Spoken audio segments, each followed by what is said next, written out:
দিদি দিদি দিদি দিদি প্লিজ আমাকে সাহায্য করুন, আমার বাবার খুব শরীর খারাপ, আমাকে 10,000 টাকা খুব প্রয়োজন, দিন না প্লিজ। আরে আপনি আগে উঠে দাঁড়ান, আপনি আগে উঠে দাঁড়ান, উঠে দাঁড়ান।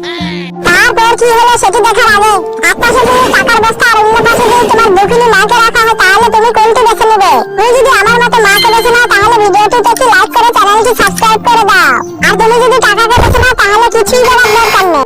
আরে আমি আপনাকে চিনি না জানি না, আপনাকে আমি কি করে টাকাটা ধার দিই? আচ্ছা ঠিক আছে, আপনি একটা কাজ করুন, এই ফোনটা আপনি নিয়ে নিন, এই ফোনটার দাম প্রায় 50,000 টাকা, আর আমাকে 10,000 টাকা প্লিজ ধার দিন, আমার খুব দরকার। কিন্তু আমি টাকা দিতে পারি, কিন্তু আমার কাছে 10,000 টাকা এই মুহূর্তে, আমার কাছে হয়তো 5,000 টাকা হবে। আচ্ছা আমাকে তাই দিয়ে সাহায্য করুন আপনি, প্লিজ প্লিজ প্লিজ। এই নিন, আপনার ঠাকুর মঙ্গল করুক। আরে আরে ঠিক আছে ঠিক আছে ঠিক আছে, যান যান। আমারই ভালো হলো, 50,000 টাকার ফোন পেয়ে গেলাম। মা